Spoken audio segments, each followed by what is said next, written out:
Hola chicos, ¿cómo están? El día de hoy vamos a continuar viendo lo que es la implantación del neoliberalismo en América Latina, ¿no? Bien, antes de que se instaure el neoliberalismo, surgió esta transición de gobiernos a gobiernos constitucionales, ¿no? Recordemos, previamente estábamos en un proceso, un régimen de dictadura militar, ¿no? En toda América Latina, ¿no?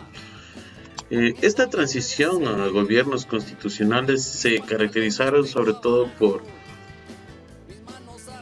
ejercer bastante o girar en torno, mejor dicho, a estos cuatro valores democráticos que son muy importantes: la libertad, la igualdad, la justicia y la legalidad, ¿no? La libertad básicamente de asociación, de expresión, libertades sobre todo personales, la igualdad ante la ley, sobre todo ante el Estado actúe de manera igualitaria con toda su población, la justicia, que toda acción política esté basada en la justicia, sobre todo en la justicia social, y sobre todo redondar bastante la legalidad, ¿no? O sea, que toda acción que tome el Estado sobre todo tenga legalidad, o sea, legal. Un proceso de transición sin duda fue un cambio muy radical, ¿no? Recordemos que en las dictaduras militares básicamente estaba destinadas a estatizar y controlar los sectores estratégicos. La migración, básicamente hubo un proceso bastante fuerte de migración del campo a la ciudad.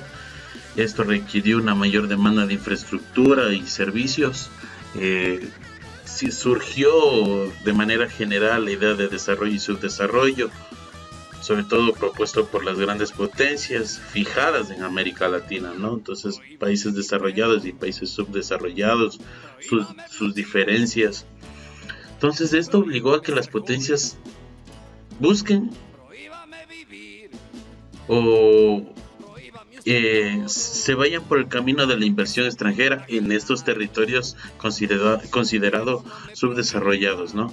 Y esto significó que existe el requerimiento para esta inversión extranjera a estos países latinoamericanos, que exista la posibilidad de protección a un organismo que asegure que no se va a perder esta inversión extranjera, ¿no? Entonces, este es uno de los motivos mucho más muy importantes, sobre todo económicos, para que se den o se retorne a la democracia, que se den los gobiernos constitucionales.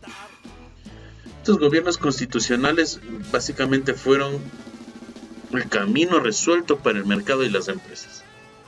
¿Eso qué quiere decir? Que a través de la instauración de gobiernos constitucionales, aprovechándose de la agitación social, es decir, de la represión, de los asesinatos, torturas, desaparecimientos ocasionados de los estados dictatoriales. Entonces, aprovechándose de esta agitación social, es lo que estas empresas se aprovechan para tener el camino resuelto. Entonces, en Uruguay fue el punto de partida donde todas las dictaduras militares cayeron simultáneamente ahí en América Latina, pero que sin embargo Ecuador fue uno de los primeros países en retornar a la democracia, que nosotros retornamos el 10 de agosto de 1979 con la posesión del expresidente Jaime Roldós Aguilera, ¿no? Las primeras elecciones democráticas que existieron después de toda la década de dictaduras militares. Ahí tenemos a Jaime Roldós Aguilera de un evento público, sobre todo con la bandera nacional. Bien, el neoliberalismo, ¿no? Ya entendiendo esta transición a gobiernos constitucionales que dio origen a esto, dio paso o la apertura para que se instaure el neoliberalismo en América Latina. Como definición tenemos: el neoliberalismo es una teoría político-económica que retoma la doctrina del liberalismo clásico, es decir, libertades personales y libertades de asociación y libertades económicas, y la replantea dentro del esquema capitalista capitalista actual, bajo principios más radicales, en el sentido de que más influencia sobre el Estado, no el Estado que influencia esta doctrina, sino esta doctrina influencia el Estado.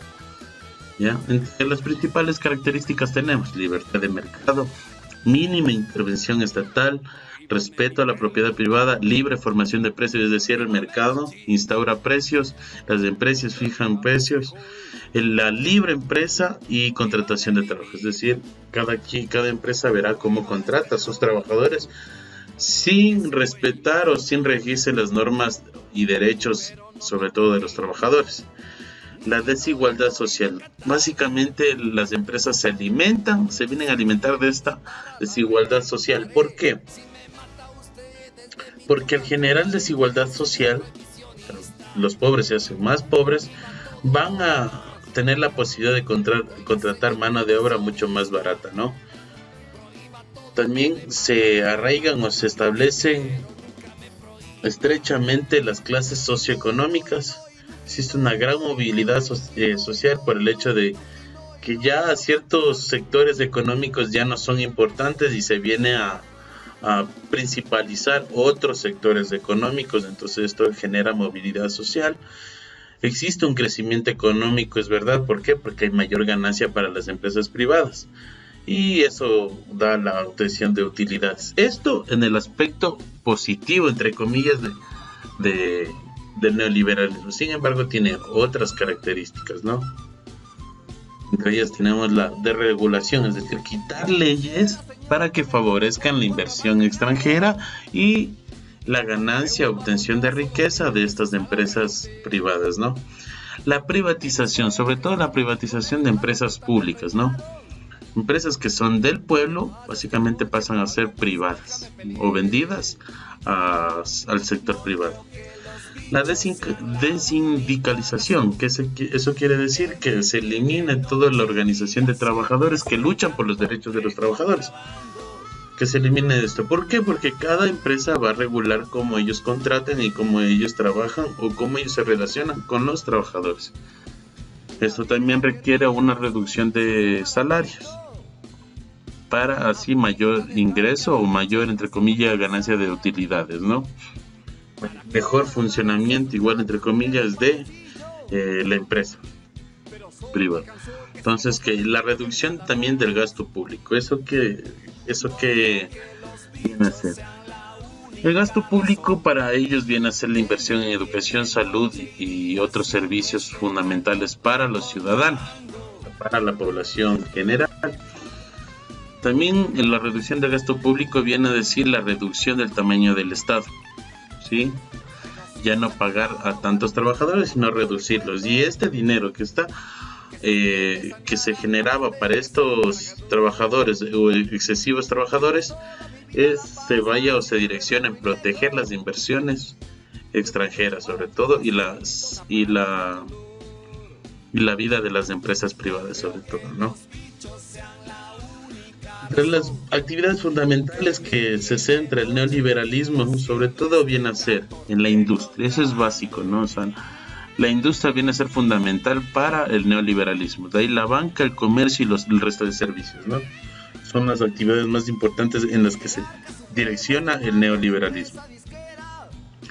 Y esto, por último, es importante entender, ¿ya? Porque el papel del Estado es fundamental. El rol que toma en la implantación del neoliberalismo en un estado, en un país, ¿no? Entonces viene a ser su principal tarea de gobierno según el capitalismo es controlar los fallos del mercado, que el sistema no derive en situaciones de abuso y se encarga de fomentar la competencia. Sin embargo, eso no es totalmente cierto en la práctica, ya que el Estado básicamente no hace nada, mientras sí surgen los monopolios y además existe una competencia desleal, ¿no? Entonces, que los afectados no son los empresarios, sino básicamente la población en general, o los más pobres. Entonces, a continuación les voy a mostrar un video que pude conseguir para ustedes, chicos, y que va a hablar acerca del neoliberalismo en el Ecuador, ¿no? Y sus distintas matices. En Latinoamérica, con la irrupción de gobiernos progresistas, se logra derrotar al neoliberalismo expresado en mecanismos como el ALCA. En Ecuador, en 1999, durante el feriado bancario, se ve la máxima expresión del neoliberalismo, excluyendo a la mayoría de la población ecuatoriana y privilegiando a las élites que gobernaban en esa época. Se dice que el gobierno de la Revolución Ciudadana y el presidente Rafael Correa vencen al neoliberalismo aplicando inversión social y teniendo una fuerte presencia económica. Sin embargo, la oposición sostiene la tesis de un Estado obeso que toma atribuciones que no le corresponden. ¿Apuntan estas afirmaciones a una restauración del modelo neoliberal en el Ecuador? En esta ocasión, contaremos con la presencia de Patricio Vaquerizo, militante de Alfaro Vive Carajo, quien nos estará ayudando a develar estas incógnitas. Bienvenido, Patricio. ¿Cómo estás? Muchas gracias por la entrevista, por esta oportunidad de expresar algunos criterios acerca del país, del neoliberalismo, de todo lo que es nuestra sociedad y del proceso que actualmente está viviendo en el Ecuador con la Revolución Ciudadana. Gracias por la entrevista. ¿Qué es el neoliberalismo y cómo podemos identificarlo? El neoliberalismo, si queremos definirlo de alguna manera, tendríamos que definirlo como el rostro más cruel y salvaje del capitalismo. El neoliberalismo es el modelo de sociedad que nos han querido imponer y que es un modelo totalmente concentrador de la riqueza, depredador de la naturaleza y que somete a las grandes mayorías de nuestros países y que somete a los países mismos a condiciones extremas de pobreza y de miseria. El neoliberalismo representa, vuelvo y repito, ese rostro más salvaje del capitalismo y es un pasado que, aunque no lejano, no debemos de permitir que se vuelva a dar acá en el país. Es un proceso que en el Ecuador comenzó su implementación desde la década de los 80, una década en la cual se implementa todo el modelo represivo, todo el modelo de silenciamiento de la sociedad y de los sectores que nos oponíamos al capitalismo con el fin de imponerlo. Es un modelo que durante la década de los 90 nos trató de imponer todo el proceso de privatizaciones y es un modelo al cual las organizaciones, los movimientos sociales y las nacionalidades, los pueblos, confrontamos durante toda la década de los 90 a lo largo de muchísimas movilizaciones y que logramos de alguna manera impedir su consolidación total en el país.